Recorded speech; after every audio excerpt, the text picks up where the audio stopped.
de louvor, vocês podem se assentar. Uma grande alegria, mais uma vez, estarmos aqui para louvar, para engrandecer o nome do nosso Deus. Muito feliz de estar aqui nesse domingo, um domingo de alegria. Estamos no mês da Copa do Mundo. Muita gente aí torcendo, né? Acompanhando o Brasil, torcendo para que o Brasil tenha bons resultados. E quando eu penso, né, em Copa do Mundo, a gente sempre às vezes usa, né, as datas de Copas do Mundo, às vezes como marcos, como referências até da nossa vida. A gente se lembra, onde é que você estava quando o Brasil foi campeão pela primeira vez, né? Não a primeira vez, lá em 1958. Não sei se já tinha alguém aqui que estava lá em 1958 acompanhando esse jogo. Mas a minha primeira vez, né, de ver o Brasil campeão foi em 94, né, o tetracampeonato. E eu me lembro que eu estava num sítio.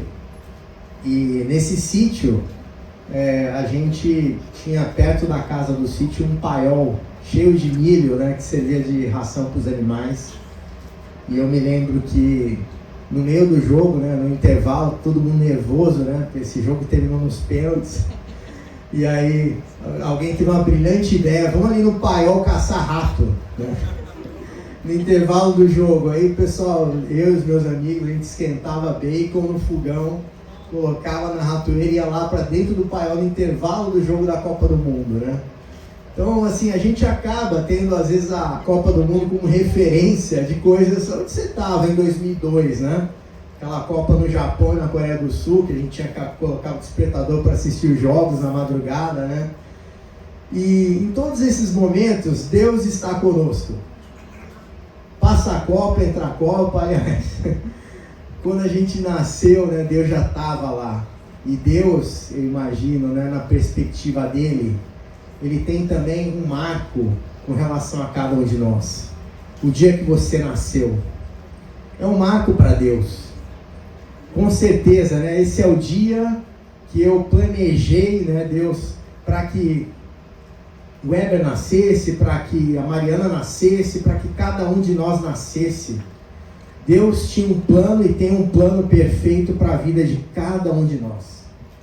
E os tempos passam, as coisas mudam, mas Deus não muda. E uma das características de Deus é essa, que Deus é imutável. As coisas podem mudar, as coisas passam. A Bíblia diz que céus e terra poderão passar, mas as minhas palavras jamais passarão. E o título da mensagem de hoje é: nada nos separa do amor de Deus. Nada. Problemas, dificuldades, desafios. E essa mensagem é baseada num versículo que Paulo escreveu para a igreja de Roma, e diz assim, Romanos 8:35: quem nos separará do amor de Cristo? Será tribulação, ou angústia, ou perseguição, ou fome, ou nudez, ou perigo, ou espada? Paulo faz essa pergunta, e é uma pergunta em que ele já tem a resposta, que é nada, né? A tribulação, a angústia, a gente pode estar passando por angústia nesse dia, nesse momento. A gente pode estar passando por tribulação, por perseguição, fome. E aqui tem situações, Paulo fez uma lista de situações extremas, passando por nudez. Muitas vezes no Império Romano, né, presos que eram capturados, eram despidos, jogados numa cela, nus, sem roupa. E Paulo traz esse exemplo terrível, nem a nudez, ou perigo, ou espada. Ele cita situações extremas que, na teoria, poderiam ser motivos para separar a gente de Deus, mas que a gente sabe que não podem nos separar, porque Deus nos ama sempre, e sempre quer estar perto de nós. E a gente vê isso, né? O próprio Paulo, em Romanos 8:18, ele fala: considere que os nossos sofrimentos atuais, todo mundo sofre. Se você ganhou um bilhete, né, para estar aqui na Terra, nesse tempo, nesse momento, nessa geração, você tem que estar ciente que sofrimentos e dificuldades e problemas virão. E aí Paulo fala em relação a Jesus: considere que os nossos sofrimentos atuais não podem ser comparados com a glória que em nós será revelada. Tudo que a gente passa aqui de sofrimento, de dificuldade, não se compara com a glória que será revelada. E nessa noite eu queria falar sobre 3 pontos nessa mensagem. O primeiro ponto é: Deus é por nós. O título da mensagem: nada nos separa do amor de Deus. E para que você possa ter isso fixo, na sua mente, no seu coração, primeiro ponto para que você entenda que nada vai nos separar do amor de Deus é você saber que Deus está do teu lado. Deus é por nós. Deus está do teu lado no sentido de que Ele quer o melhor para a sua vida, que Ele quer que você seja salvo, que você tenha uma vida transformada, uma vida renovada, uma vida na presença dEle. E a gente tem lá em João capítulo 1, 18, diz assim: ninguém nunca viu Deus. Alguém aqui já viu Deus? Eu nunca vi. E a palavra de Deus diz isso, A gente sabe, por exemplo, Moisés, quando estava lá no Monte Sinai, ele pediu para ver a glória de Deus, e ele ficou lá escondido na rocha, e a presença de Deus passa ali na frente de onde ele estava, e a presença da glória de Deus foi tão grande, que quando Moisés desceu, ninguém conseguia olhar para o rosto de Moisés, tamanha era a claridade, é quase como se tivesse, ninguém consegue olhar para o sol. E Moisés não era Deus, Moisés sentiu um toque da glória, da presença de Deus, e por causa disso, o povo de Israel não conseguia olhar para a face de Moisés. Tamanha era a glória de Deus, que Moisés teve a oportunidade de presenciar no escondido da rocha. Imagina a glória de Deus. Nós hoje, como seres humanos, a gente não tem capacidade de olhar para Deus, de participar da glória de Deus, porque senão nós morreríamos. Se a gente visse hoje aqui na terra com esse corpo humano a glória de Deus, nós não aguentaríamos olhar para o rosto de Deus. E a Bíblia fala isso: ninguém nunca viu Deus. Só quem viu Deus? Somente o Filho único, que é Deus e está ao lado do Pai, foi quem nos mostrou quem é Deus. Nós vemos Deus aqui na terra através de Jesus Cristo, do seu Filho. Nós nunca vimos Deus, Pai, face a face. Nós, obviamente, vemos Deus através da sua palavra, através dos ensinamentos, mas nós temos Jesus como referência de Deus aqui na terra. Jesus, Deus conosco. E a gente tem essa experiência, esse aprendizado de saber, o Jesus, ele nos ensinou como viver aqui na terra, como caminhar aqui na terra. E Paulo dizia, sede meus imitadores, assim como eu sou imitador de Jesus Cristo. Então a gente tem esse exemplo de Jesus Cristo para seguir, Jesus deu o exemplo de como viver aqui na terra, de como caminhar, de como andar. E a palavra de Deus diz que tal como Ele é, nós seremos. Um dia estaremos com um corpo de glória, e teremos o privilégio de aí sim, com um corpo glorificado, ver a face de Deus. E a gente espera por isso. Mas enquanto estamos aqui na terra, a gente passa aflições, dificuldades. E muitas vezes, mesmo sabendo que Deus é por nós, quando o calo aperta, quando a situação fica difícil, às vezes a gente recorre para outras coisas que não Deus. A gente olha para outras coisas. E a Bíblia fala sobre um rei chamado Ezequias.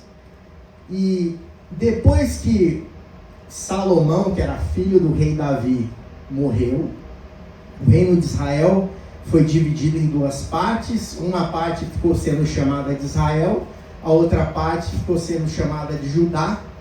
E a gente teve no povo de Israel, hoje, depois de muitos anos, veio a ser conhecido também como Samaria. E a gente tem a história na Bíblia da mulher samaritana. E Judá teve muitos reis que ainda permaneceram fiéis a Deus. Israel, a coisa lá esculhambou, bagunçou, e os reis de Israel não queriam saber de Deus, adoravam ídolos e abandonaram a Deus. E um dos reis de Judá foi Ezequias. E a Bíblia fala, no livro de 2 Reis, nos capítulos 18 e 19, que Ezequias era um rei temente a Deus. Quando ele assumiu o reinado, ele mandou destruir os ídolos daquela terra, mandou destruir os altares que tinham sido erguidos ali para outros deuses, e ele arrumou a casa. Ele foi lá, retomou, né, a adoração a Deus, fez com que o povo de Judá adorasse ao único Deus, o Deus de Israel. E Ezequias, mesmo sendo um rei bom, cometeu erros. Nós cometemos erros. Mesmo nós sendo pessoas que nós consideramos somos pessoas boas, a gente está sujeito a cometer falhas gravíssimas. Porque nós somos imperfeitos, nós somos falhos. Só a graça e a misericórdia de Jesus Cristo e o amor de Deus, a gente sabe que o sangue de Jesus Cristo nos lava e nos purifica de todo pecado. E por causa de Jesus Cristo, nós temos a certeza de que os nossos pecados são perdoados, porque Jesus morreu na cruz com esse propósito. E o rei Ezequias estava vivendo bem, né, ali reinando na sua terra, em Judá, e um belo dia ele soube que o rei da Síria, se chamava Senaqueribe, ele invadiu algumas cidades já dentro do reino de Judá, saqueou e conquistou algumas cidades. Ele estava chegando perto, e Jerusalém era a capital de Judá, e ele estava se aproximando de Jerusalém. O que o rei Ezequias fez? Foi lá buscar Deus, falou: Deus, me ajuda nessa situação difícil. O que nós fazemos? O que a gente faz quando a situação está difícil, está complicada? Se o problema é financeiro, o que você vai fazer primeiro? Ligar logo para o gerente do banco? Se é um problema médico, você vai ligar direto para o médico, ou você primeiro vai orar e falar com Deus? Claro que é super importante você ir ao médico, se consultar, né? Deus fez os médicos, né? A gente tem a medicina para isso, mas a gente às vezes se esquece de colocar Deus em primeiro lugar nas nossas vidas. Em cada situação que a gente enfrenta desafios e problemas, Deus tem que vir na frente. E o que Ezequias fez? Ele tentou dar um jeitinho. Ele mandou mensageiros que fossem falar com o rei do Egito, o faraó. Naquela época o faraó já não era mais o faraó que a gente conheceu lá, o faraó da saída do povo de Israel do Egito. Era um Egito muito mais fraco naquele momento, e a Síria era o país mais poderoso do mundo naquele tempo. E ele mandou lá os seus mensageiros, seus embaixadores para falar, e ele queria comprar o rei do Egito, Faraó, para que ele viesse e salvasse e ajudasse o povo de Israel. Você vê, ele foi pedir ajuda para alguém que não conhecia Deus, que não temia a Deus, foi pedir socorro para Faraó, que adorava diversos outros deuses, não adorava a Deus, e não se lembrou de colocar Deus em primeiro lugar naquela situação. Às vezes, Ezequias, você vê que ele teve fé para arrumar as coisas dentro do seu reinado, para restabelecer o culto a Deus, mas ele não teve fé diante de um exército gigantesco para confiar em Deus para um livramento. A gente às vezes faz isso. A gente às vezes tem fé para certas áreas e coisas da nossa vida, mas a gente esquece ou não tem fé às vezes para situações que acontecem. E às vezes Deus até permite certas situações venham sobre as nossas vidas, justamente para que a nossa fé seja exercitada e para que a gente passe a ter fé em certas situações da nossa vida. Normalmente aquilo que você menos confia em Deus é aquilo que você tem menos fé. Se a gente fizer um paralelo com a atividade física, a gente tem aqui o Márcio, personal, a gente sabe que quando você vai fazer uma atividade física, a fé é como um músculo. Você precisa estar exercitando a fé para que você tenha força quando o desafio chegar. E se você vai na academia, né, e tem aqueles caras lá que vão na academia, né, e só treinam, né, braço, né, Márcio, ombro, e aí fica aquele triângulo, né, a perninha de sabiá, né, e aí aquele, em cima é um guarda-roupa, né, e aí não tem isometria, né, Márcio? Falta essa isometria, esse equilíbrio. E Deus quer que a gente tenha equilíbrio na nossa fé. Deus quer que a gente exercite a fé em diferentes áreas da nossa vida. E como é que você vai exercitar a sua fé se você está passando por um problema financeiro? Você conhece algum versículo da palavra de Deus que fala expressamente sobre uma situação financeira, um problema que você está enfrentando? Você pode ter um versículo mais, vamos dizer assim, entre aspas, genérico, né? Posso todas as coisas, aquele que me fortalece. Mas a palavra de Deus é repleta de promessas que tratam especificamente de diversas situações. Versículos que tratam de problemas de saúde, versículos que tratam de problemas familiares. E você pode começar a declarar a palavra de Deus. Porque há poder em nossas palavras. Quando a gente fica só alimentando o pessimismo, o cansaço, o problema, como é que Deus vai poder agir se a gente não dá espaço declarando a palavra de Deus sobre as situações que nós estamos vivendo? Não é simplesmente declarar aquilo que sai da sua cabeça, mas você começa a declarar a palavra de Deus.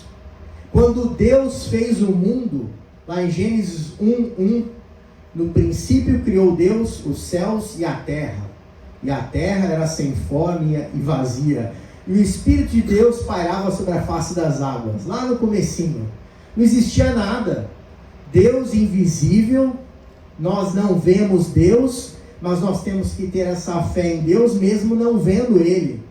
E no princípio a palavra de Deus diz lá em João,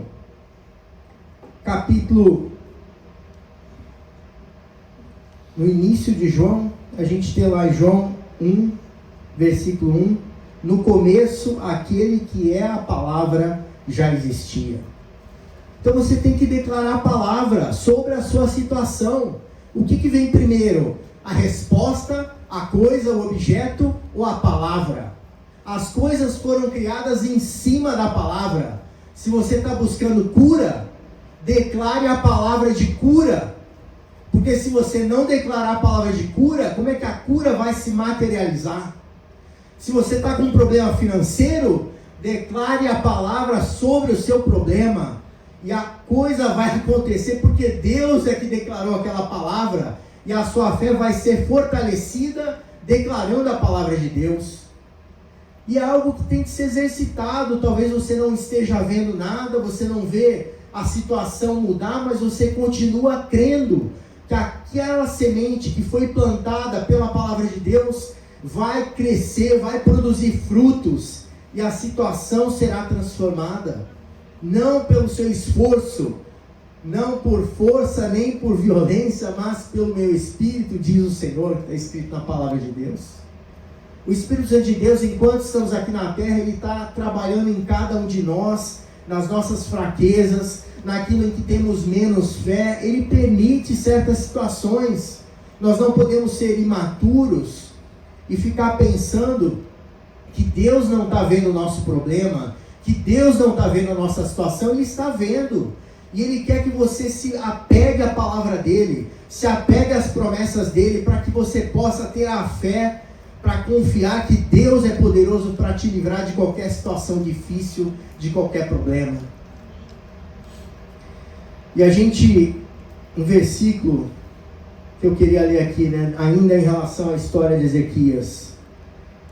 Quando Ezequias manda os mensageiros lá para o Egito, ele tenta comprar, e o rei Senaqueribe da Síria fica sabendo, e um exército enorme vai em direção a Jerusalém.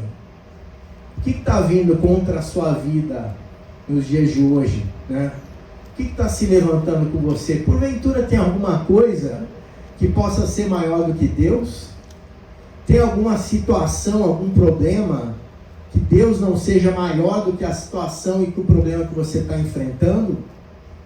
E estava vindo esse exército gigantesco, o maior exército do mundo, contra uma pequena nação, Judá. Mas que, apesar de ser pequena, como cada um de nós aqui individualmente, nós somos pequenos, mas nós temos do nosso lado um Deus que é todo poderoso, um Deus que ressuscita os mortos, um Deus que cura os enfermos, que salva, né, que cura os feridos. E esse Deus estava lá vendo todo aquele circo se armando contra Judá, aquele circo entre aspas de guerra. E não adiantou Ezequias ter pedido ajuda ao faraó. E é interessante o que a palavra de Deus diz aqui, quando o exército da Síria se aproximava, ele se lembrou de Deus. E a primeira coisa que ele fez foi: chama lá o profeta Isaías, chama lá o homem de Deus. Nós temos que estar prontos para ser usados por Deus, para falar de Deus para outras pessoas, para sermos usados para encorajar outras pessoas. Nós temos que ser a voz de Deus aqui na terra. Jesus Cristo não está mais fisicamente. A palavra de Deus diz: eis que eu estou convosco, todos os dias até a consumação dos séculos. Onde houver 2 ou 3 reunidos no meu nome, ali estarei no meio deles. Mas fisicamente presente, ele não está aqui.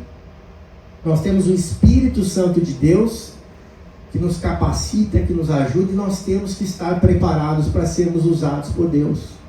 E muitas vezes a gente se esquece que o Espírito Santo de Deus está do nosso lado.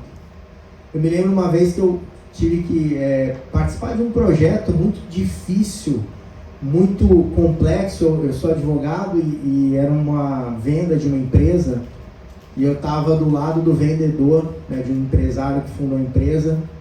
E quando terminou o projeto, graças a Deus deu tudo certo, todos os desafios foram superados. Ele chegou para mim e falou assim: Heber, eu queria te agradecer, não pela parte técnica, que foi fundamental para ajudar, mas pela maneira como você se conduziu, pela maneira como você se portou ao longo desse projeto, porque você me tranquilizava e trazia paz o tempo todo. Você entrava na reunião, eu ficava calmo. E o Espírito Santo de Deus falou no meu coração. Quando eu entrei naquele projeto, que era uma empresa muito grande, eu fiquei até assustado, vamos dizer assim, e fiquei preocupado com aquele desafio tão grande.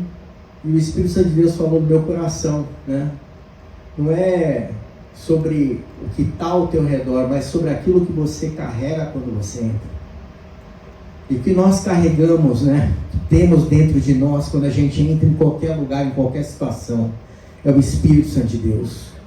E o Espírito Santo de Deus nos ajuda. O Espírito Santo de Deus não é só para te capacitar exclusivamente para falar de Jesus, para abençoar, mas também o Espírito Santo de Deus te capacita na sua profissão, no seu trabalho, no seu dia a dia, nos seus afazeres. Em tudo Ele quer participar, estar presente com você, porque através da sua vida, do seu testemunho, daquilo que as pessoas enxergam e veem em você, você pode ter oportunidade de expressar o amor de Deus através da sua profissão, do seu trabalho.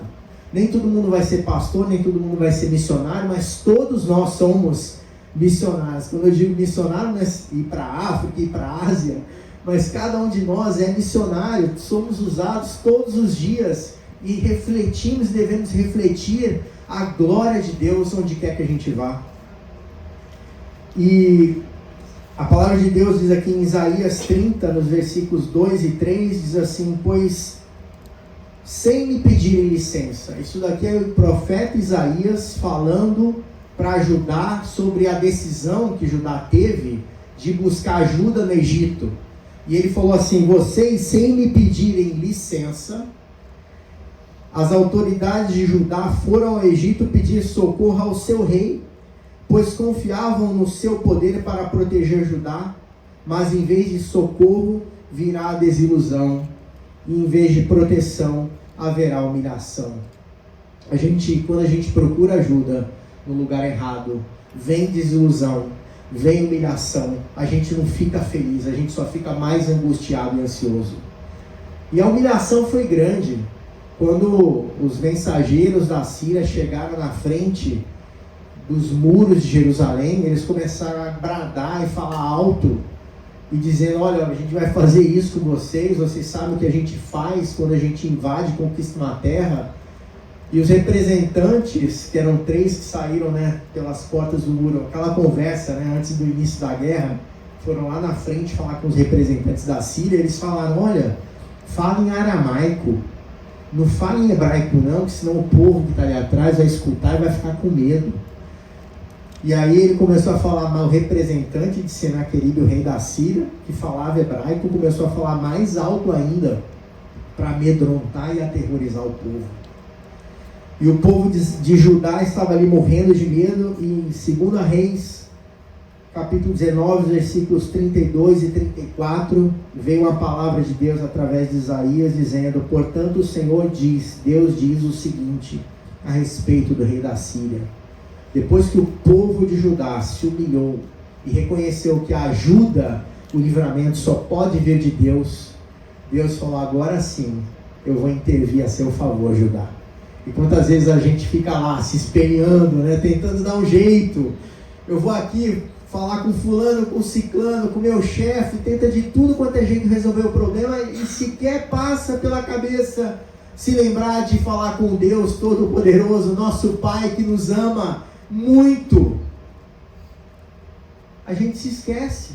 E a gente tem que tomar muito cuidado, porque a Bíblia fala sobre os cuidados dessa vida, sobre tantas coisas que nos distraem, que tiram a nossa atenção das coisas de Deus, que fazem com que a gente às vezes se esqueça que Deus está ali querendo ter comunhão, querendo ter relacionamento com a gente todos os dias. Isaías falou: portanto o Senhor diz o seguinte a respeito do rei da Síria: ele não entrará nesta cidade e não atirará uma só flecha contra ela, nenhum soldado com escudo chegará perto da cidade, e não serão construídas rampas de ataque ao redor dela. O rei da Síria vai voltar pelo mesmo caminho por onde veio. Sem ter entrado nessa cidade, eu defenderei e protegerei esta cidade por causa da minha honra e por causa da promessa que fiz ao meu servo Davi, eu, o Senhor, falei. Deus, muitas vezes, por causa da honra dele, às vezes nos livra de certas situações. Quantas vezes eu já orei, eu já falei com Deus dessa forma, eu falei: Deus, o que as pessoas vão dizer? Veja essa situação, dá um livramento, Deus, porque eu sou teu representante aqui na terra, eu não quero ser envergonhado, que você não seja envergonhado também. Eu te represento aqui, Senhor, aqui na terra. Abra o seu coração para Deus e fale com Ele do seu problema, da sua situação, do crua e nua. Não fica: não vou reter informação. Deus conhece o que passa dentro da sua cabeça, do seu coração. Não há nada que você possa esconder dele. Abra o seu coração para Ele. E depois que o povo de Judá se volta para Deus, a Bíblia diz que naquela noite o anjo do Senhor foi até o acampamento dos assírios e matou 185.000 soldados. De manhã, os que sobraram viram os corpos dos mortos. Deus pode te dar um livramento milagroso, inexplicável. A gente às vezes tenta resolver racionalizar as coisas. O que pode ser feito?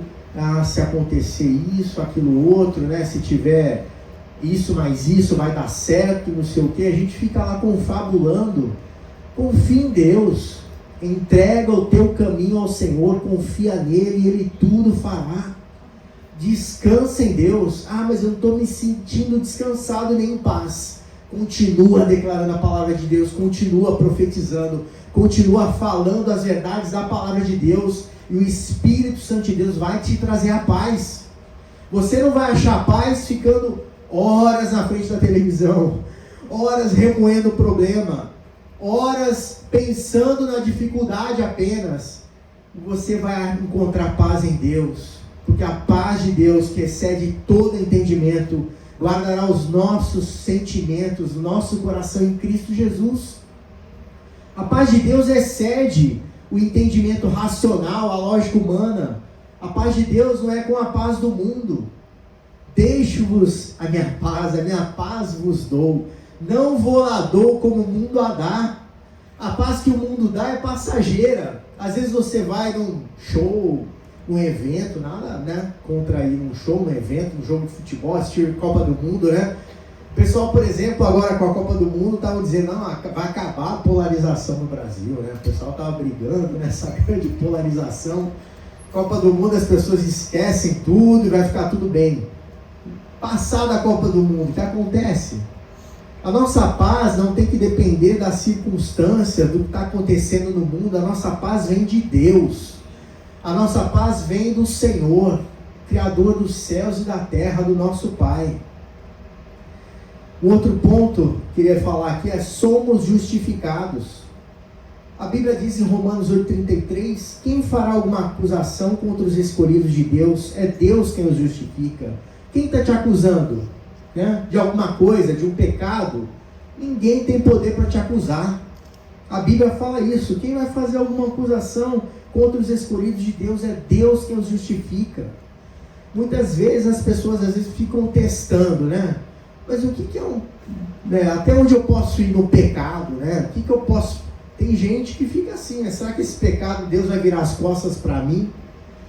E lá a palavra de Deus a gente leu no início, né? Quem nos separará do amor de Deus? De Cristo, a tribulação, a fome, a angústia. A gente sabe que Deus nos perdoa dos pecados. Mas quando nós aceitamos a Jesus Cristo como Senhor e Salvador das nossas vidas, e quando nós temos um coração de amor a Deus, a gente não vai querer pecar. Quanto mais perto de Deus, mais difícil é o pecado ter espaço nas nossas vidas. Quanto mais distantes de Deus, mais fácil o pecado vem nas nossas vidas. É algo quase que lógico. Proximidade com Deus, distância do pecado. Distância de Deus, proximidade do pecado. Isso vai acontecer ao longo das nossas vidas. Não é aquela questão de você, não, eu estou com 98 anos e agora eu estou livre do pecado. Não. Enquanto você estiver respirando aqui, você está sujeito a pecar. E o que vai te ajudar a se manter longe do pecado é você viver uma vida de santidade. E viver, quando fala às vezes santidade, né? As pessoas não, já pensam numa pessoa que está lá numa montanha, reclusa, né? Que não fala com ninguém, não vê ninguém, não tem oportunidade de pecar. Se a gente fizesse, por exemplo, se fosse possível fazer um experimento, né? Colocassem bebezinhos numa ilha, se eles pudessem crescer sozinhos, sem nenhum adulto, com pensamentos errados, né, ou com ideias erradas para fazê-los crescer, em algum momento ia ter pecado entre eles, porque o pecado está na humanidade.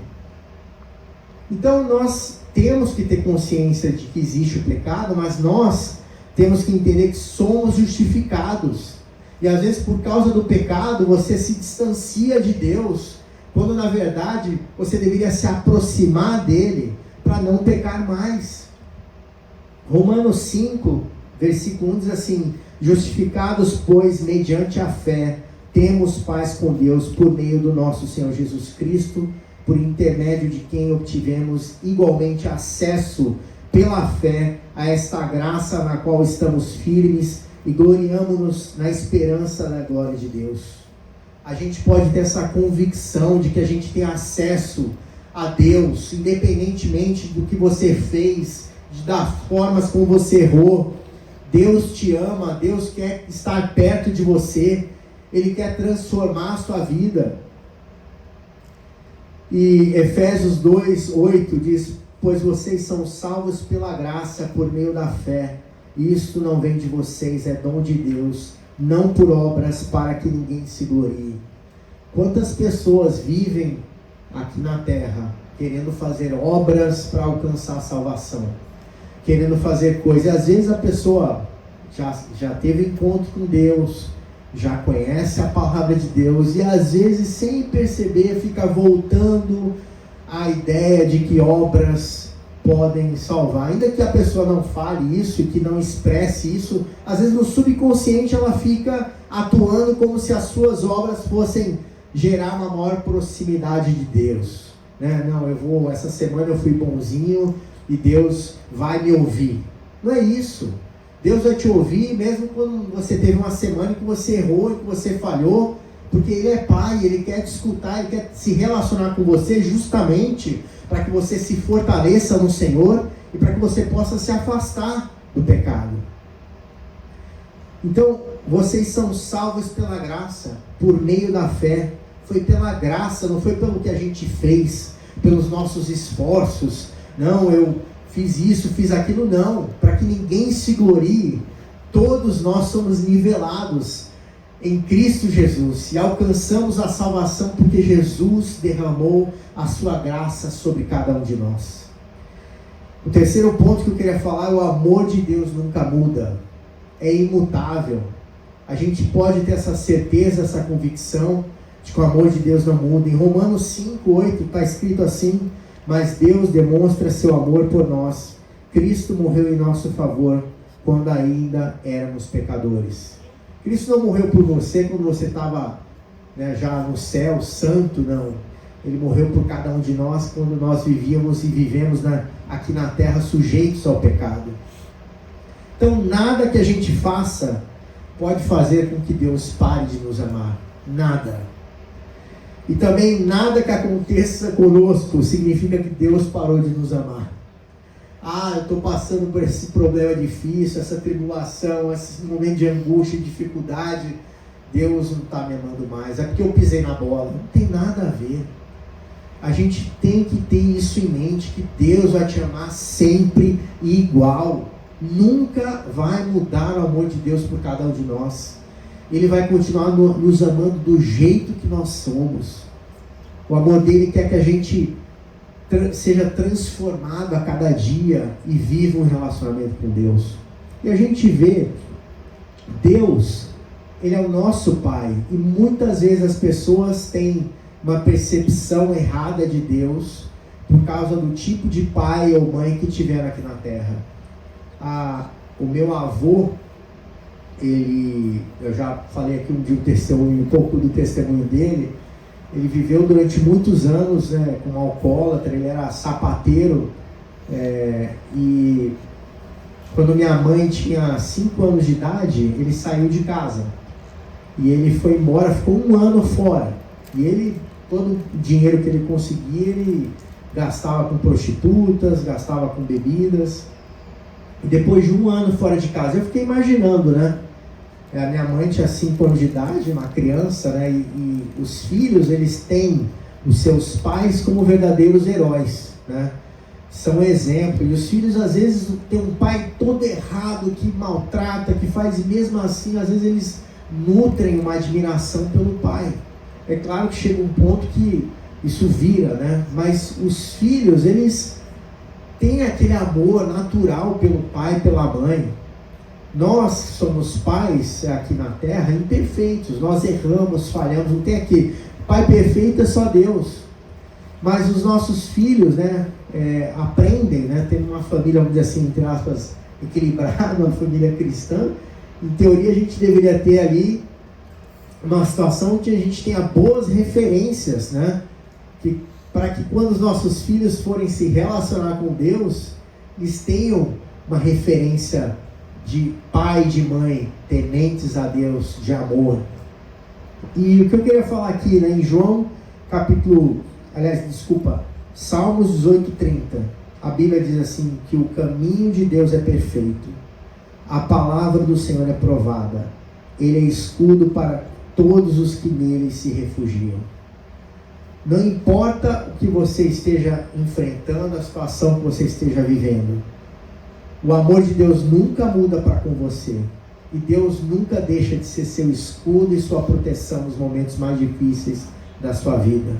A palavra de Deus diz: aquele que habita no esconderijo do Altíssimo, à sombra do Onipotente descansará. A gente tem a sombra do Onipotente sobre as nossas vidas. Saiba disso. Você vai trabalhar, a sombra do Onipotente está sobre a minha vida. Você está na sua casa, a sombra do Onipotente está sobre a sua vida. Na igreja, nas ruas. Comece a declarar, vai sair para trabalhar de manhã. Deus, obrigado, porque a tua sombra está sobre a minha vida. E a sombra de Deus é a tua proteção. E essa sombra traz o amor de Deus, que excede todo entendimento, que nos guarda e que nos cerca. A gente já está concluindo. Eu queria terminar aqui lendo Romanos 8, de 36 a 39, que diz assim: como está escrito, por amor de ti enfrentamos a morte todos os dias, somos considerados como ovelhas destinadas ao matadouro. Mas em todas essas coisas somos mais que vencedores por meio daquele que nos amou.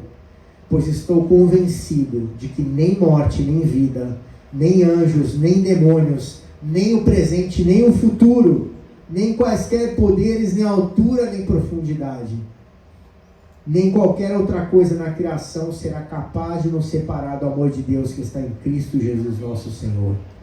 Esse versículo está falando nem um futuro.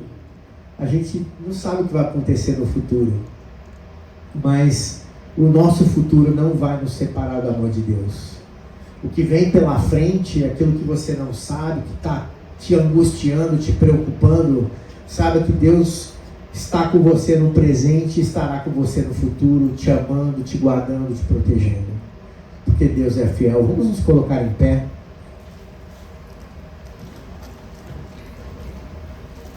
Eu vou fazer uma oração. Feche os seus olhos. Incline suas cabeças. Vamos estar orando agora. Pai querido, nós te agradecemos porque Tu és um Deus de amor e porque nada pode nos separar do Teu amor, Senhor. A fome, a tribulação, a angústia, nada poderá nos separar do amor de Deus. Pai querido, você conhece o coração de cada pessoa que entrou aqui nesta noite, Senhor. Nós não sabemos o que cada um aqui está enfrentando, o que está passando, qual o desafio que tem para essa semana, para esse mês, para esse ano ainda, para o próximo, mas Tu sabes. Você já sabe, Pai, antes da gente chegar lá. E nós podemos ter a convicção que ainda que a gente não saiba o que vai acontecer, a gente pode ter a certeza que Deus estará conosco lá na frente. Muito obrigado, Deus, por ter entregue o Seu Filho Jesus Cristo para morrer na cruz do Calvário e para vir aqui na terra nos dar um exemplo de uma vida de amor, de uma vida, Pai, de entrega, de uma vida de confiança no Deus Todo-Poderoso, do nosso Pai. Senhor, ainda em relação a cada um que está nos escutando nessa noite, talvez pelo Instagram, pelo YouTube, Jesus, que você possa trazer confiança, uma confiança inabalável para cada um que está te escutando nesse momento, Pai. Em nome de Jesus, que o Senhor possa tirar toda angústia, toda inquietação e trazer a paz de Deus, que excede todo entendimento sobre cada coração. Ó Deus, dê força para cada um de nós, para viver cada dia na Tua presença. Lembrando, Pai, que você quer ter um relacionamento conosco, uma proximidade constante com cada um de nós. Nos capacita, Deus, a viver cada dia nesse relacionamento íntimo contigo, Pai. Em nome de Jesus. Amém. Glória a Deus. Deus seja louvado. Uma semana abençoada.